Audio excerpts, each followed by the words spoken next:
Hoje nós iremos meditar em um texto muito conhecido da Palavra de Deus, o texto mais lido e que a maioria de nós nem ao menos precisa ler para recitar. Abra comigo a sua Bíblia em João 3,16. Porque Deus amou o mundo de tal maneira que deu o seu Filho unigênito, para que todo o que nele crê não pereça, mas tenha vida eterna. Esse versículo começa nos dizendo algo muito importante. Porque Deus amou o mundo de tal maneira. Toda a Escritura fala sobre o amor de Deus. E apesar disso, se fôssemos tentar explicá-lo ou até mesmo resumi-lo, não conseguiríamos. Devido à queda e ao pecado, temos uma noção errada e incompleta do que é o amor. No versículo diz que ele amou o mundo. E esse mundo a que se refere esse versículo não é exatamente a sua criação, apesar dele também amá-la, mas se refere a nós, seres humanos, pessoas.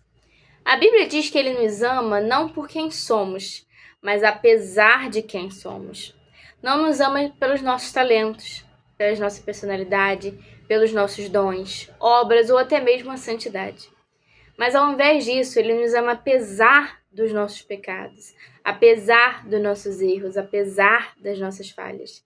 Ele ama a todos, sem distinção, aos fortes e aos fracos, aos ousados e aos inseguros, aos pobres e aos ricos, aos homens e às mulheres, aos adultos e às crianças.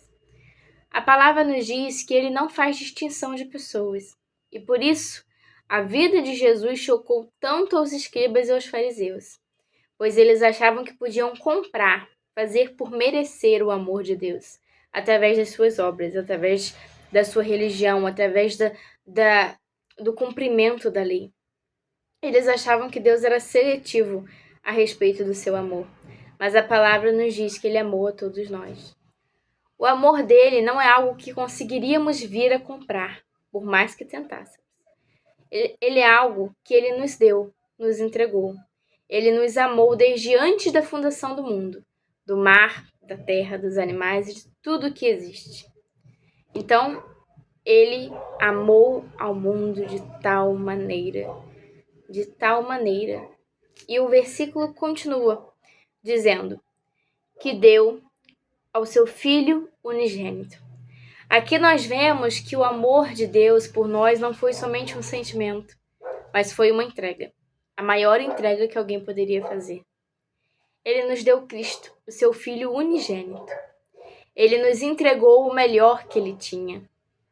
A cruz não é o motivo do amor de Deus por nós. Antes, é a consequência desse amor. Ele nos amou e, portanto, entregou a si, a seu Filho, por amor a nós. Como nos diz em Romanos, e como já vimos presente na literatura e em inúmeros filmes, alguém talvez possa sacrificar sua vida por uma pessoa boa, uma pessoa justa. Uma mãe provavelmente faria isso pelo seu filho, ou um marido pela sua esposa. Um herói, como vimos nos filmes, nos quadrinhos, que se sacrifica por algumas pessoas, por alguns amigos, pessoas que ama.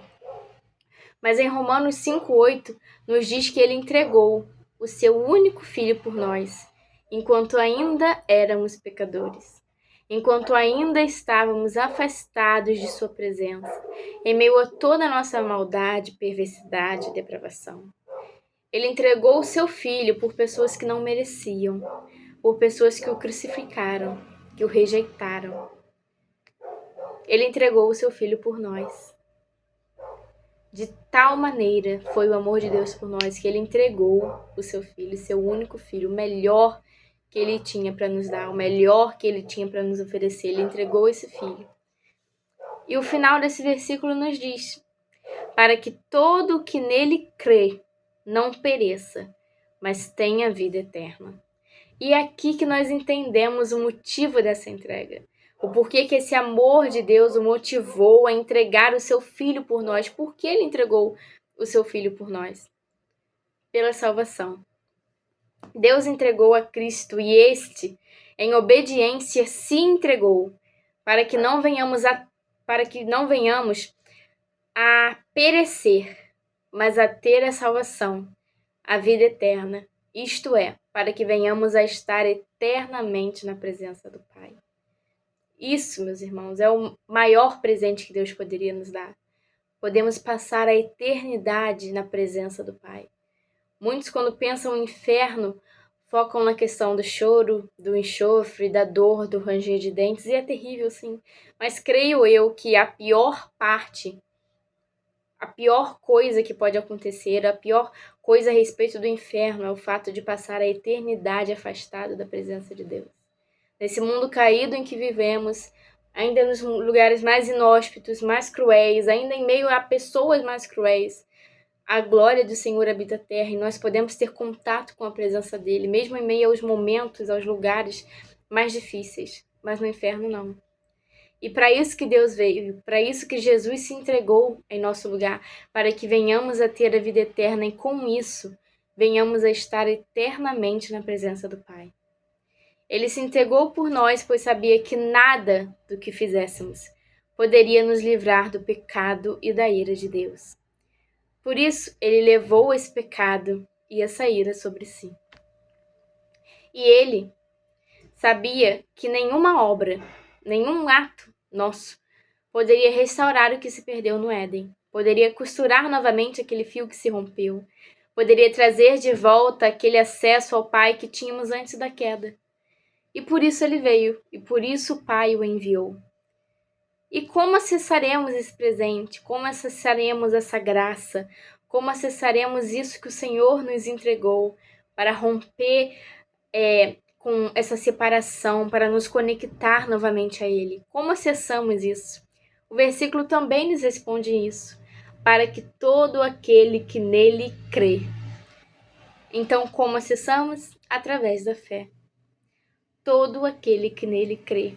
Não é por obras, não é por mérito, não é por nada que façamos ou venhamos a fazer, mas simplesmente pela fé. Todo aquele que crer no Filho será justificado e não perecerá, mas terá a vida eterna junto ao Pai. E com isso, com tudo que nós aprendemos sobre o amor do Senhor por nós, sobre esse amor ter motivado essa entrega que ele fez, nos entregando seu único filho, como a cruz não é o motivo dele nos amar, mas uma consequência desse amor.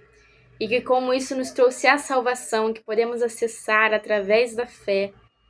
Como que trazemos isso para os dias de hoje, para o nosso cenário?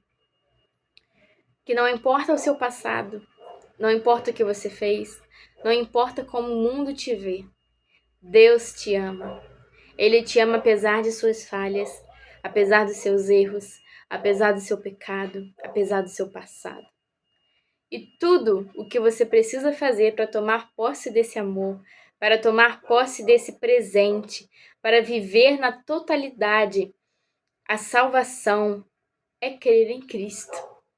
É crer que Ele veio como homem, que Ele morreu por mim e por você, pelos nossos pecados, que naquela cruz Ele se entregou, mas que ao terceiro dia Ele ressuscitou. E que hoje, através da fé, temos esse maravilhoso presente que é a salvação. Ela está disponível para você hoje. Por isso não espere. Venha como está e creia que o Espírito Santo de Deus é capaz de te transformar. Então sempre que você lê esse versículo, meu amado, porque Deus amou o mundo de tal maneira que deu seu Filho unigênito para que todo aquele que nele crê não pereça, mas que tenha vida eterna. Que você possa entender a totalidade do que esse versículo traz para a sua vida. Que você possa entender a totalidade do amor desse Pai, que não poupou esforços e que deu o seu melhor, que deu tudo que tinha, para poder te possibilitar, para que através da fé você venha receber a salvação, você venha receber a justificação, você venha se conectar com Ele. Não há mais mediadores entre você e o Pai, você tem livre acesso a Ele, você tem livre acesso à presença dEle, ao amor dEle. Não há nada mais que te impeça de se conectar por Ele. E o único caminho que você tem para chegar até Ele é Cristo. Ele é o caminho, a verdade e a vida. Então, está disponível, por isso acesse, não espere. Venha como está e creia que o Espírito Santo de Deus é capaz de te transformar. Obrigada pela sua atenção, tenha uma semana abençoada.